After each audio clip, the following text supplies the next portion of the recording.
Hey, what is this about? I have a few things I need to close out today and I'm already behind. Can we make this quick? Hey, yeah, thanks for meeting with me today, Sam. Yeah, I want to make this quick. I'd spoke to Steve and he'd recommend we just have a conversation about maybe some coaching at the moment. I'm wondering what your thoughts on that. Coaching for what? Exactly.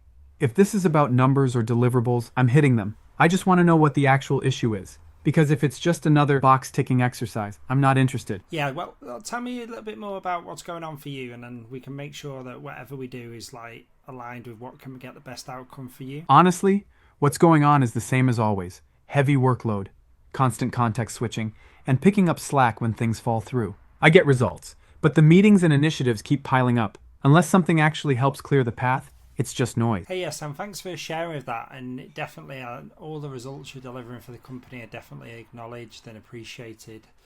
Steve mentioned particularly about interactions with other team members had been kind of not great. So I'm wondering if that would be maybe a good thing to explore. Okay, but not great is vague. If there's a specific situation or example, just say it. I don't have time for guesswork. If someone's got a problem with how I work, let's be clear about what isn't working instead of dancing around it. Yeah, I want to be clear that two of the things that Steve had mentioned. All right, then be clear. If there's an actual issue, spell it out. I'm not going to sit here and defend myself against rumors or half-baked feedback. What's the real story? So one piece of feedback Steve had shared with me was that some of the team members felt that you were cutting them up in conversations, not letting them finish their thought and like interrupting them. And this had been happening for a while. Cutting people off? Look, I don't have time for endless back and forths when we need answers. If someone's dragging things out or missing details, I push to keep things moving. Nobody ever calls out when I save a project by catching what they missed. What feedback have you had from other team members? Has this been something anyone has mentioned to you before? No one has said anything to me directly. If people have an issue, they should just say it to my face. I don't deal in whispers. The only feedback I ever get is when things are late, and that's not on me. Thanks for sharing that. And I wonder how you could maybe get to a situation where you could get that feedback more openly.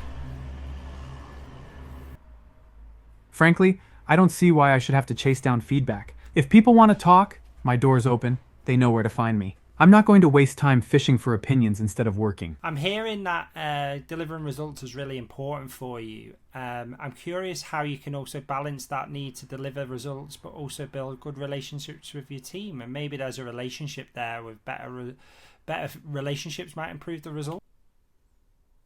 I get that relationships matter, but at the end of the day, if the work's not getting done, none of that fluff counts for much. If someone has a real issue, I'm not unreasonable, but I'm not going to slow down just to make meetings feel nicer. I hear you, Steve. So maybe coaching isn't the right thing for you right now. Sounds like everything's good with you and there's no coaching required. If that's what you're saying, fine by me. I've got no interest in sitting through coaching that doesn't actually help me do the work. As long as I can get back to what matters, we're good here. Okay, great. Well, we'll end the conversation now. And yeah, unfortunately, this isn't going to work for us. So good luck with everything. And I'll loop back with Steve and then we'll find another way forward. All right, that's your call. I just want to get my work done without all the extra noise. If you or Steve actually want to talk specifics that help clear roadblocks, let me know. Otherwise, I'll keep focusing on results. Yeah, well, it's not my call. I'm offering to do coaching and help you through this, but it seems like you're resistant to that. And actually, I would say it's your call. You're pushing back on this and saying that you don't need the coaching by the sounds of it. I'm not resistant for the sake of it. If you showed me how coaching actually solves the real bottlenecks I deal with, like constant interruptions or shifting priorities, I'd be open. But vague stuff about relationships isn't what blocks my work. That's why I'm skeptical. Yeah, and I want to be clear that the specific feedback that was shared was about interrupting other team members and them feeling cut up and being interrupted. I get the feedback. But if people want me to change how I communicate, they need to be direct and specific, not just go through Steve. I'm here to deliver, not play politics. If that's a problem, then maybe the priorities need to be clearer. How could you open the communication channels so people feel comfortable to give you that feedback directly? I'm curious, do you have like regular one-to-ones or what are the relationships like with your fellow team members? I don't do regular one-to-ones unless they're scheduled by someone else. Most of my time is spent actually working, not talking about work. If someone has something to say, they can come to me. I'm not going to chase people down for it. Maybe let's take a second to just step into the shoes of other team members. Perhaps they not all respond in the same way. I get that not everyone works the same way I do, but I can't read minds. If they want something different, I need them to actually say it. Otherwise, I have to assume we're all here to get the job done first. Okay, cool. Well, like I said, I'll catch up with Steve. Clearly, this may be not the right situation to explore coaching in, and let's circle back and see what can work for all of us. Fair enough. You do what you need to do. I'll keep focusing on the work, like I always do. If anything real comes up that actually impacts delivery, then bring it to me. Otherwise, I'll stick to what gets results. Hey, so that conversation didn't go well at all. 12 out of 100 probably represents the performance that I had in that conversation. Didn't do well at all. I was coaching someone that was resistant to coaching, and I didn't really make things any better either. As you can see, I've got specific feedback, so let's have a look at some of the things I could have done better in that conversation. So I've got a strength in that I've kind of like used a specific result. So as I went through the conversation, I gave a specific behavior. So that's demonstrating that skill that was practicing there in terms of providing evidence.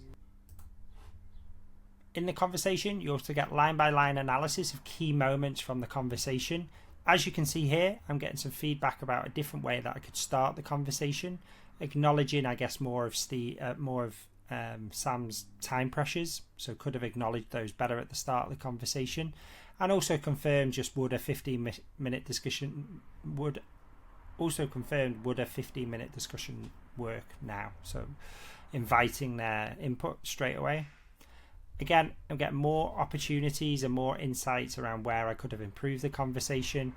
Didn't do very well, so clearly getting lots of new, novel ideas around how I might approach the conversation next time around. So I'm off to practice that conversation again. Clearly, I need more time and practice on this particular conversation. It's a real conversation I faced a number of times where you're coaching an employee that is very resistant to that coaching. And how, especially when they're high performing, is a quite delicate balance to kind of help them through that. So yeah, that's Real Talk Studio, helping you build confidence and clarity for difficult conversations like this.